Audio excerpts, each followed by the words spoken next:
분수령을 맡고 있는 남북관계 진단해 주시기 위해 오늘 세 분 모셨는데요. 고용환 전 국가안보전략연구원 부원장, 문성묵 한국국가전략연구원 통일전략센터장, 그리고 홍현익 세종연구소 수석연구위원 세 분 모셨습니다. 어서 오십시오. 어서 오십시오. 네, 안녕하십니까. 예, 방금 보셨던 것처럼 통일대교 상황이 굉장히 어수선한 모습을 보이고 있습니다.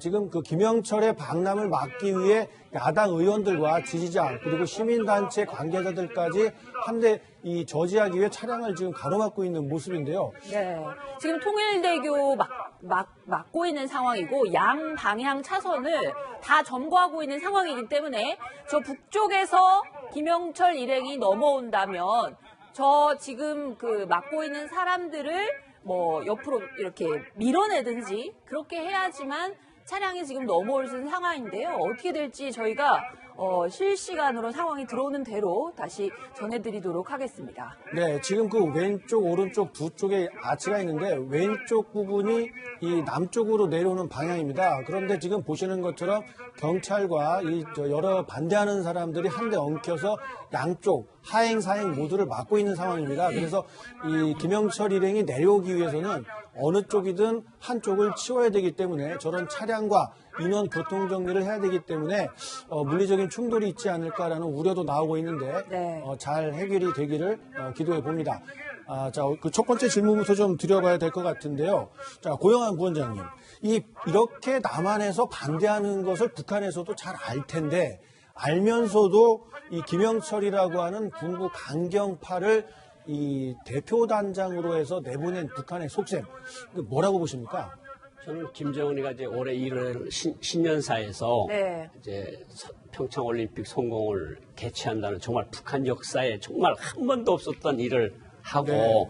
폐막식에 지금 김영철을 보내고 개막식에는 자기 친동생을 보내고 네. 저는 이것을 어떻게 보는가 하면 북한 내부 사정이 정말 좋지 않다. 네. 그러니까 결국은 북한에서 어려움을 뚫기 위해서 지금 이것을 지금 한국의 평창올림픽에 나오는데 네. 왜 굳이 또 김영철이냐? 네.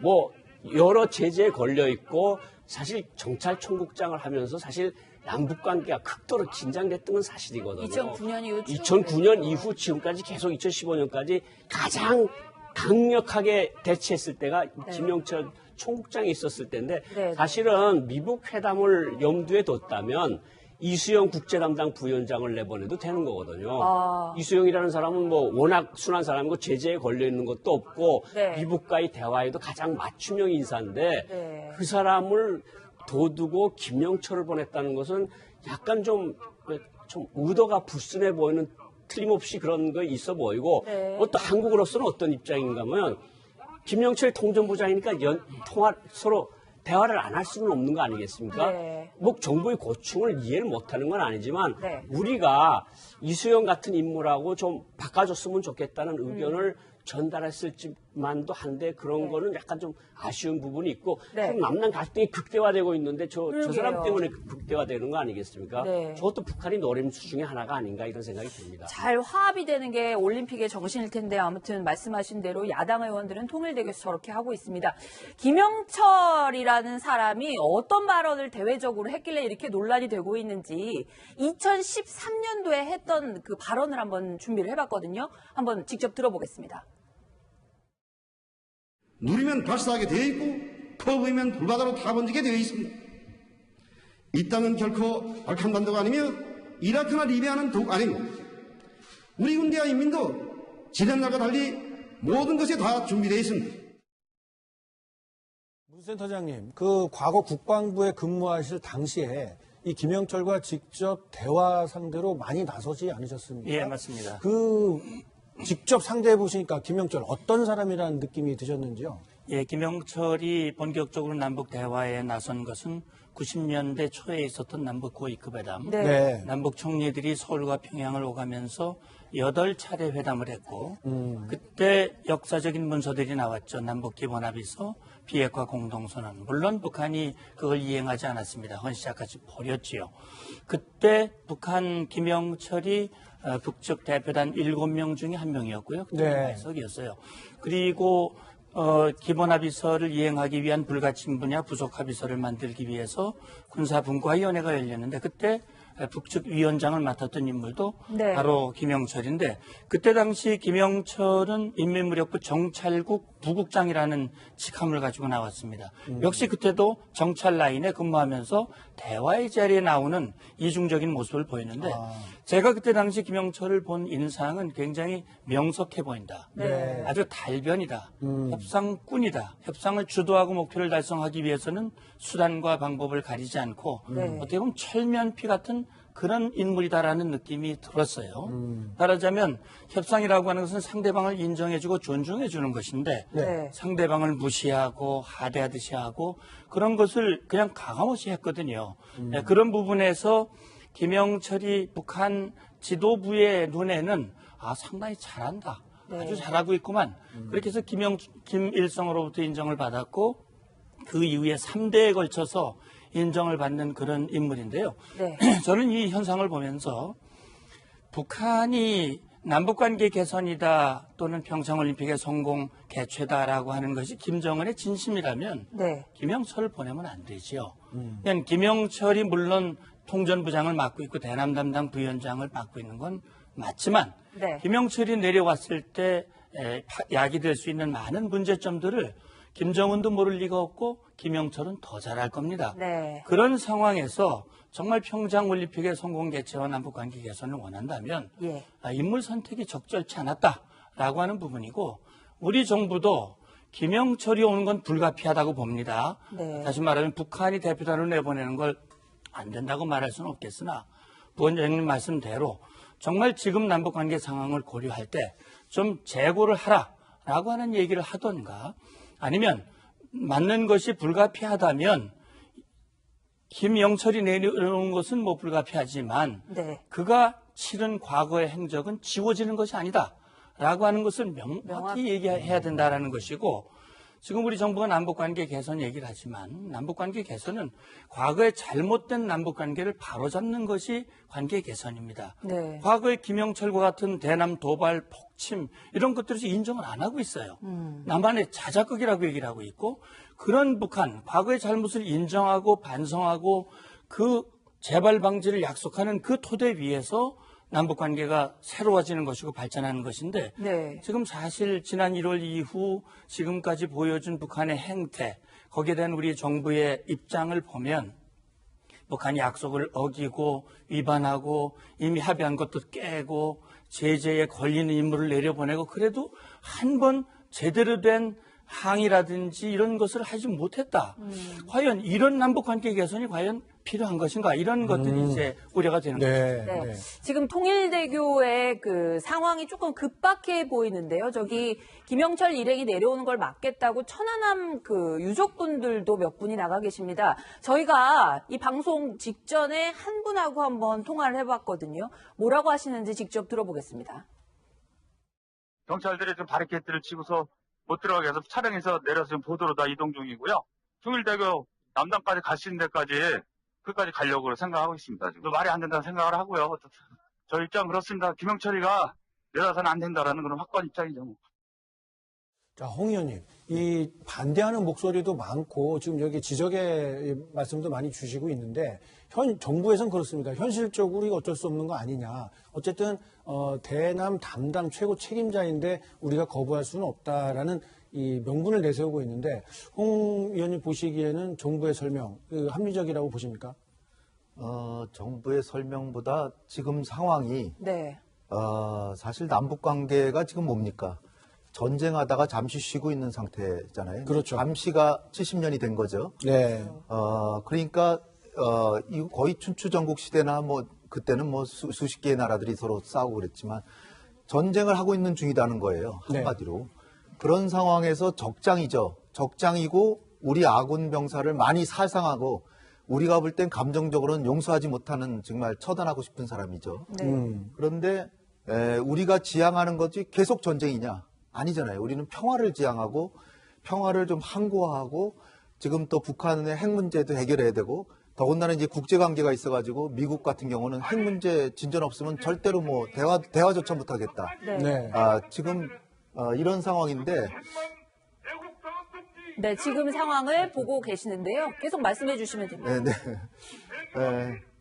그래서 이렇게 평화를 어쨌든 만들어야 되는. 네. 더군다나 지금 북한의 도발도 도발이지만 북한은 핵을 계속 개발하고 있고 미국은 계속 개발하면 이거 엊그저께 강력한 제재가 가했지만 이제 2단계로 추가적인 군사적인 조치도 할 수 있다. 네. 그 다음에 그 추가적인 군사 조치 중엔 이제 해상 봉쇄 정도가 되겠지만 그 다음에는 코피 작전이나 또 여기 지금 오늘 그 이방카하고 같이 온 상원의원 얘기에 따르면 전격적으로 짧은 시간 내에 인류의 재앙 중에 하나가 될 수 있는 작전을 할 수 있다 이러잖아요.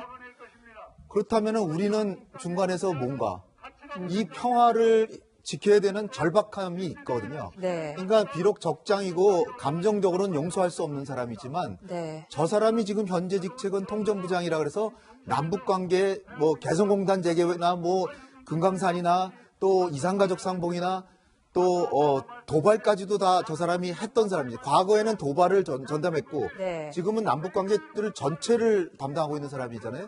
그런데 저 사람을 보내겠다는 건 물론 김정은의 꼼수가 있죠. 네. 제재도 좀 완화. 균열을 가져오게 만들고 네. 한미 관계도 좀 이간시키려고 하고 예. 그리고 국민 남남 갈등도 일으키고 여러 가지가 있겠죠. 근데 제가 볼 때는 그런 것들은 이제 치러야 될 김정은이가 계산할 때 자기가 이런 거를 획책은 할 수 있지만 네. 그거보다 더 중요한 것은 지금 남북 관계가 계속 진전하려면 여러 가지 현안과 장애물들이 있잖아요. 이것을 돌파하기 위해서는 김영철이 제일 적임자다라고 생각하는 거죠. 그리고 또 하나의 김정은이가 생각하는 거는 가장 북한에서 강경파이기 때문에 남북 관계에 김영철이 와서 남북 관계나 북미 관계에서 타협이 이루어진다면 네. 북한 내에 반대할 사람이 없어요. 그러니까 김정은이도 계속 강경책을 하다가 갑자기 비둘기로 변한 거잖아요. 그런데 그때 자기가 그걸 치고 나가기보다는 네. 가장 강경파를 내세워서 남북 간의 타협을 이루면 북한 내의 강경파들은 자연히 김영철이도 타협했는데 그러면서 목소리가 잦아지잖아요. 네. 그 김정일이가 우리 노무현 대통령한테 한 얘기입니다. 개성공단 만들 때 이 강경한 사람들을 얘기했는데 내가 그 설득하는데 얼마나 힘들었는데 이렇게 네. 그랬잖아요. 그러니까 어떻게 보면 우리가 김영철이가 오는 것을 받아들여서 네. 사죄를 시키고 그리고 천안함 문제에 대해서 이 넘어갈 수 있는 계기를 만든다면 김정은이 그걸 구상하고 있을지 몰라요. 네. 제가 볼 때는 김영철의 방남이라고 하는 건 엄청난 도전입니다. 와서 천안함 문제를 직접 거론할 장본인이니까 네. 장본인이 직접 거론할 수 있고요. 또 하나는 다른 측면에서 이산가족 상봉 같은 데서 돌파구가 나올 수도 네, 있고 네. 북미 간에 지금 제일 제가 주목하는 부분이 북핵 문제 전문가를 하나 데리고 오고 영어 통역사를 데리고 와요. 네. 미국 남한에 오는데 왜 영어 통역사를 왜 데려오겠어요? 통역사가 지금 포함이 돼 있다. 적어도 물밑 접촉은 이번에 있을 거라고 봅니다. 네. 그리고 남북 관계에서 상당한 진전이 있을 가능성이 있기 때문에 네. 김영철을 오히려 감정적으로는 저도 반대하지만 활용하자. 최대한 활용해서 우리의 국익에 이용하자. 네. 네, 어떻게 될지 지켜봐야 될 것 같은데요. 자, 이번에 김영철이 오면은 또 마찬가지로 저 일행이 2박 3일 동안 김여정 그 고위급들이 왔을 때와 마찬가지로 2박 3일 동안 우리나라에 체류하게 되는데 그 김여정 고위급 대표단이 왔을 때 우리가 지출했던 숙식비 같은 것들이 한 총 합계가 2억 4천만 원 정도가 됩니다. 그 교통비라든지 그 KTX 특별 편성이라든지 그다음에 그 호텔 숙박비 이런 것들을 포함해가지고 저 정도 금액이 나왔는데요. 김영철 일행 이번 2박 3일 동안 어떤 일정을 할지 아직까지 공개된 게 없어요. 고용원 선생님. 근데 2박 3일 동안 사실 폐회식만 목적이면 오늘 하고 내일 가는 게 맞는데 그게 아니고 뭔가 이제 뭐 여러 가지를 하겠다는 거 아니에요. 2박 3일 동안 어떤 일정을 소화하고 또 그 많은 의전 같은 거 우리 경호차 같은 것도 김여정 때 대주고 그랬잖아요. 해줘야 되는 상황인가요? 그렇죠. 일단은 당정의 부위원장이면 뭐 자본주의 나라 그런 시스템이 없어서 그렇지만 부통령 수준인 것만은 맞거든요. 네. 그런데 이제 제가 무성국 센터장님 말씀을 잠깐 말씀을 더 드리면 네. 김일성이가 이 남북 회담을 김영철이가 하는 거 보고 참 대적 투쟁을 잘한다. 그러니까 남조선을 반대하는 투쟁을 참 잘한다. 참 똑똑하다. 그래가지고 지금 3대째를 모시고 있는 거거든요. 3대째를. 김일성, 김정일, 김정은. 그리고 김정은 시대에 들어와서 급격히 올라간 간부 중에 한 명입니다. 그러니까 네. 저렇게 강경한 사람을 보내면서 실제로 남북관계 개선을 도모한다는 거는 약간 좀 어폐가 있는 것 같은데 네. 사실은 뭐 2차 대전 때 히틀러하고 저 연합군하고 싸울 때도 사실 대화를 했거든요. 제네바 같은 데서. 네. 근데 죄가 그중 좀 덜한 사람들을 뽑아서 연합군하고 대화를 합니다. 그러니까 네. 저는 이런 사람을 굳이 정찰총국장을 시켰고 네. 이런 사람을 대남 비서를 시켰던 거는 김정은의 의도가 있었고 네. 이번에 내려보내는 것도 김정은의 의도가 분명히 있다고 보는데 네. 이제 다시 이제 질문으로 돌아가면 내일 일정이 아무것도 없습니다. 네. 그러니까 이제 내일 그러니까요. 일정에 이제 대통령 만나실 것 같고 네. 그리고 지금 소훈 김영철 국정원장. 라인이 있을 거고 조명근 장관도 만날 거고 그렇게 네. 되는데 이제 저 홍 의원님 말씀을 하셨는데 사실 거기서 하러 오는 사람들의 미국국 내무성 미국국 사람들이 오거든요. 근데 네. 미국국 사람들이 와서 상원의원이나 뭐 이방카를 만날 일은 없을 것 같고 그 밑에 따라오는 수행원 중에 만나는데 사실 그만한 양의 접촉이면 뉴욕 같은 데서 사실 얼마든지 접촉이 이루어질 것 같거든요. 그러니까 주는 저는 남북 관계라고 보고 네. 이제 기회가 조성이 되면 미국하고 따라온 수행원 중에 누구하고 대화를 하겠다는 거로 보는데 네. 사실은 뭐 김여정이 왔을 때보다는 아무래도 조금 벽이 떨어지겠죠. 네. 지도자의 동생 왔던 거하고 경호 사업이나 모든 것이 떨어지긴 하겠지만 네. 어쨌든 와서 대통령 만나고 뭐 우리 관계자들 만나는 것이 내일 하루 종일 진행이 될 거고 네. 사실 폐막식 축하 대표단이면 오늘 폐막식 참가하고 내일 아침에나 오늘 저녁에 가는 게 맞죠. 네. 근데 무슨 생각이 있어서 2박 3일로 온 건 틀림없는데 뭔가 거기서 깜짝 무슨 일정을. 일이 있을지는 네. 정말 두고 봐야 되겠죠. 자, 홍 의원님, 좀 전에 말씀하시면서 여러 가지 김영철이 뭔가 이제 가지고 올 수 있다라는 이제 말씀을 주셨는데 그 부분을 조금 더 구체적으로 좀 설명을 부탁드리겠습니다. 네, 김여정이 서울에서 돌아가서 자기 오빠한테 이제 보고를 했을 때 네. 김영철이 배석에 있었고 김정은은 거기서 일단 몇 가지 얘기를 하는데 일단 한국에서 이렇게 환대해 준 것이 인상적이었다. 네. 그러니까 우리의 그 환대를 좀 좋게 평가해 준 거죠. 그 다음에 남북 관계에 대해서 계속 지금 개선된 분위기를 계속 살려나갈 것을 지시했다. 네. 그다음에 세 번째로 그럼 계속 살리기 위해서는 어떤 방안이 필요한지를 강구해라라고 하는 강령적 지시를 했다. 이거거든요. 그러면 바로 옆에 김영철이가 있었어요. 김영철이는 대남 정책을 총괄하는 사람입니다. 그리고 2주가 흘렀어요.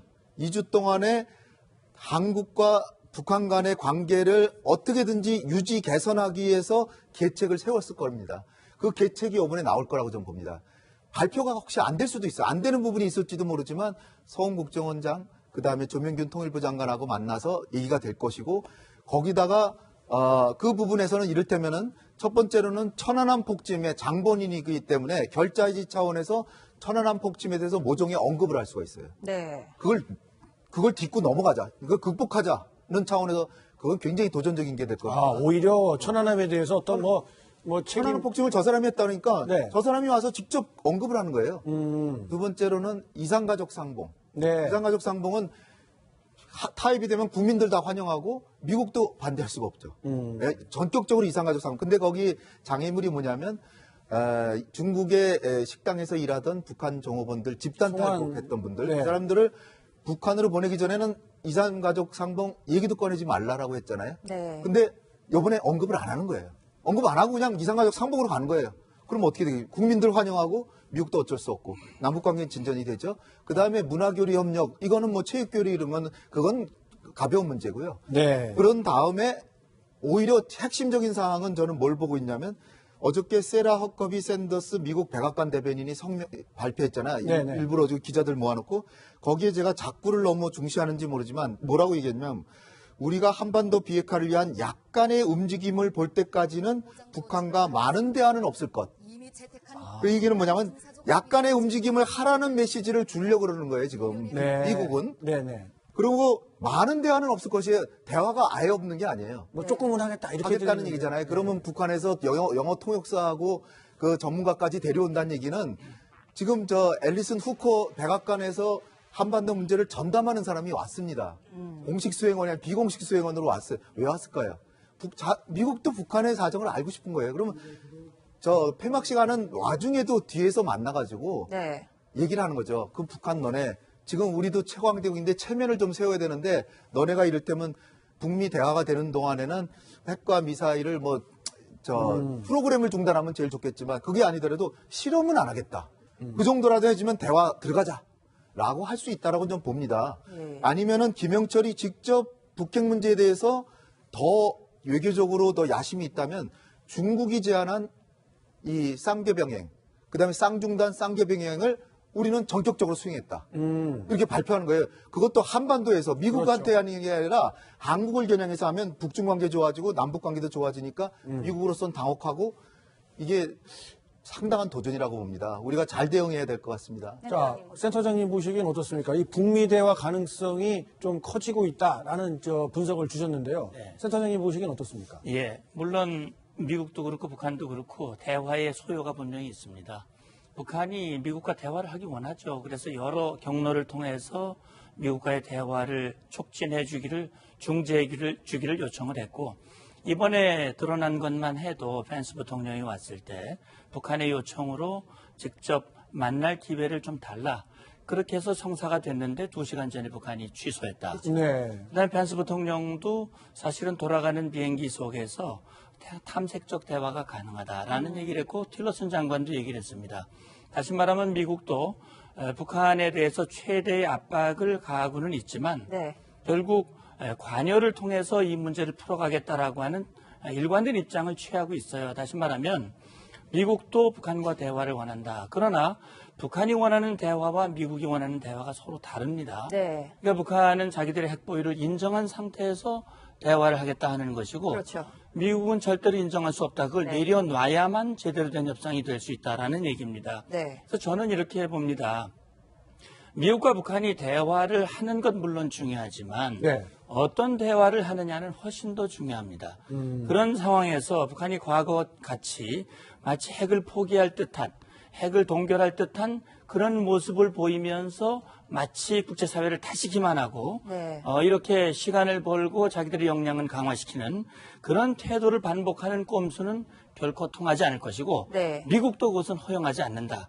우리도 그건 허용해서는 안 된다 하는 것이죠. 네. 그러니까 지금 말씀하신 대로 이제 이산가족 문제 얘기인데 이산가족 문제도 한번 만나는 건 그건 큰 의미가 없습니다. 네. 의미가 없다고 말하지는 않지만 큰 의미는 없다는 것이죠. 네. 근본적인 해결이 안 되는 거니까. 네. 천안함 폭침도 와서 김영철이가 글쎄 천안함 피격 자작극이라고 얘기하는 김영철이가 와서 그걸 그렇게 하리라고는 저는 보지 않습니다만 만약에 정말 본인이 미국 국무부에서 얘기했듯이 천안함 현장에 가서 네. 정말 죄송하게 됐다. 네, 네. 다시는 이런 일이 없도록 하겠다라고 한다면 그 진짜 개과천선이겠죠. 근데 그렇게 되면은 그 부분에 대해서 근데 고용환 부원장님께 여쭤봐야 될 것 저는 같은데. 북한 정치 시스템상 네. 김영철이가 천안함 폭파에 가서 머리를 수그린다는 건 그렇게 하면은 국제사법재판소에 바로 회부돼야 되는 거 아닌가요? 아니 그 사죄를 하는 남북관계 특수성도 있으니까. 네. 근데 그 사람들이 이제 천안함은 자작극이고 너네들이 만든 거라고 계속 그러고 국방위원회 검열단을 보내겠다 그랬던 거 아닙니까? 그렇죠. 네, 네, 네. 그런 사람들이 가서 천안함에 가서 우리가 잘못했습니다 그러면 북한 체제에 저는 종속을 할 수 없다고 생각을 하고 첫 번째가 그거고 사실은 미국 간의 회담도 사실은 노르웨이나 뭐 이런 데서 계속 진행이 되어 왔고 항상 문을 두들기는 건 북한입니다. 네. 북한이 문을 두들기는데 이번에 와서도 대화가 잘 어떻게 돼서 만나면 북한하고 누구하고 만날 수 있을 가능성은 있지만 네. 자기 입장만 확인하는 수준에 끝날 거라고 생각하고 김영철을 보내겠다고 한 다음 날 어제 노동신문에 우리가 비핵화를 한테 바라는 거는 태평양 물이 마르는 것을 바라는 거랑 똑같은 일이다. 그러니까 절대로 변하지 않으니까 꿈꾸지 말라 그랬거든요. 네. 이런 노동당의 공식 입장을 거부하고 와서 다른 소리를 하리라고 생각질 않는데 네. 정말 제가 말씀드리고 싶은 거는 그겁니다. 사실 북한이 네. 이번에 사실 미국과의 어떤 관계 개선을 원했다고 하면 사람을 좀 더 유한 사람으로 바꿔서 보냈을 수 있지 않은가. 근데 남북 관계에서 그런 건 있을 수 있다고 봐요. 이제 홍 의원님 말씀하신 것처럼 네. 와서 뭔가 선물은 줘야 되니까 네. 이산가족 상봉 한번 해주겠다는 소리 정도는 해줄 수 있지. 저 사람이 성향상 저는 거기서 더 양보를 하리라고 생각지 않고 네. 바로 그런 점 때문에 김정은이가 김영철을 딱 골라서 내보내지 않았을까. 제가 한 말씀할 때 네. 그 박근혜 정부 시절에 목함지뢰 사건 때 네. 그렇죠. 무박 4일 회담으로 결국 끝났잖아요. 그렇죠. 우리가 그 확성기 확성기. 방송 시작하니까 그들이 대공포를 포탄을 쐈고 거기에 대해서 우리는 아주 한 수십 발을 쐈는데 인명살상 없이 네. 왔잖아요. 그리고 나서 뭐 전시태제 막 가다가 전격적으로 무박 4일 회담에서 타결이 됐잖아요. 그때 네. 어떻게 타결이 됐습니까? DMZ 남쪽 지역에서 발생한 폭발 사건으로 인해서 네. 병사들이 그 부상한 거에 대해서 상당히 유감으로 생각한다. 네. 뭐 문병이라도 가겠다는 식이에요. 근데 자기들이 했다는 얘기가 없습니다. 특히 천안함 폭침에 대해서도 네. 자기들이 했다. 죄송하다 이렇게 나오지는 않을 거예요. 네. 주체가 빠진 그래서 채로 제가 이야기가 도전이라고 했던- 하는 것이 예. 도전이라고 말씀드린 게 네. 사죄해야 하는 게 아니라 네. 애매하게 유감 표명을 하는 거죠. 근데 자기들이 했다는 걸 인정을 해야 되는 건데 인정할 가능성은 적죠. 고 원장님 얘기하신 네. 것처럼. 네. 그러나 이것이 주는 효과는 나름대로 있을 겁니다. 근데 제가 뭐 그럴 것이 확실하다는 말씀을 드리는 게 아니라 네, 네, 네. 가능성이 그럴 있다. 가능성을 있다. 말씀 주시는 가능성이 거죠. 있는데 네. 가능성은 그런 정도로 대충 이렇게 하면서 사과 비슷한 사과를 하면 유감 표명을 하면서 넘어가려고 시도할 수 있다. 네. 그럴 때 우리가 어떻게 해야 되느냐 이게 중요하다는 거예요. 네. 센터장님, 저 하나 여쭤보고 싶은데, 그러면 김영철이라는 사람을 여러 번 만나셨는데, 혹시 뭐 마이크가 꺼진 상태라든가 이렇게 됐을 때, 아니 뭐 개인적으로는 뭐 좀 이렇습니다. 라고 하면서 좀 자신의 솔직한 속내를 이야기한 적도 있습니까? 그럼요. 제가 그 내용을 뭐 그대로 이 자리에서 밝히기는 어렵습니다만 김영철은 회담에 나와서 뭐 초기에는 자기들의 목표를 달성하기 위해서 고압적인 태도를 보이지요. 네. 다시 말하면 만약에 자기들의 요구를 받아들이지 않는다면 회담을 당장 중단하겠다. 돌아가라. 뭐 이런 식으로 고압적으로 하다가도 네. 마이크가 없는 자리에 가서는 네. 특히 식사하는 자리라든지 네. 그때 가면 슬그머니 와가지고 자기의 속내를 얘기를 하죠. 사실은 내가 이러이러한 뭘 해야 되는데 네. 이거 굉장히 어렵다. 좀 도와달라. 뭐 이런 식으로 자세를 완전히 바꿔서 이제 카멜레온과 같은 그런 모습을 보이기도 합니다. 네. 어쨌든 뭐 그가 어떤 성향을 갖든 간에 사실 그건 그렇게 중요하지 않습니다. 네. 더욱 중요한 것은 김정은의 속내, 그다음에 북한의 진정성인데 지금 나타나고 있는 현상은 김영철이 맡고 있는 통일전선 부장, 네. 다시 말하면 통일전선 전술이 그대로 구현되고 있습니다. 다시 말하면 남측과 통일전선을 형성을 해서 네. 한국과 미국을 이간시키고 네. 자기들의 목표, 다시 말하면 한미 동맹의 와해와 자기들의 대남 전략을 완성시키기 위한 그런 시도를 그대로 보여주고 있거든요. 그거 지금 현상입니다. 자, 근데 지금 이제 화면에 나오고 있는 지금 국방부에 오래 계셨으니까 제 센터장님한테 좀 질문을 드려야 될 것 같은데 지금 통일대교에서 넘어오는 저기를 저렇게 국회의원들이 막고 있단 말이에요. 야당 의원들이랑 그 보수단체 참가자들이 가 있는데 저기를 만약에 지나올 수 없다. 그러면 김영철이 다른 루트로 올 방법이 있나요? 일단 뭐 와서 여러 가지를 하긴 하더라도 넘어오기는 해야지 뭐가 가능할 것 같은데 저 못 넘어올 수도 있는 거 아닌가요? 글쎄요. 지금 다른 길이 있습니까? 다른 길이 사실 지금 보면 판문점으로 넘어온다면은 또 하여튼 지금 제가 생각할 때는 네. 저 통로 외에 또 다른 통로를 정부가 또 개척을 해서 네. 할는지는 알 수 없겠습니다. 또 육로가 안 되면 뭐 헬기라든지 다른 수단으로 할는지는 모르겠습니다만 그렇게 와도 되는 건가요, 근데? 글쎄요. 그러니까요. 네. 그건 뭐 정부가 판단할 일이겠지요. 중요한 거는 저는 이렇게 하는 것이 우리 사회 내부에 우리 국민들 마음속에 상당 부분 응어리지어 있는 이런 현상이고 네. 이것을 김정은이 직접 목도하고 김영철도 이걸 분명히 알아야 된다고 생각합니다. 네. 지금 어물쩍하면서 남북관계 개선을 하려고 해서는 절대로 안 된다라고 하는 부분을 지금 우리 국민의 이런 마음이 네. 표출이 되고 있는 것이거든요. 그래서 이것이 무슨 남남 갈등 현상이고 정부의 정책을 방해한다라는 그런 어떤 부정적인 인식으로 보기보다는 네. 일단 이것이 우리 내부의 상당한 여론이라고 하는 부분들을 인정을 해야 된다.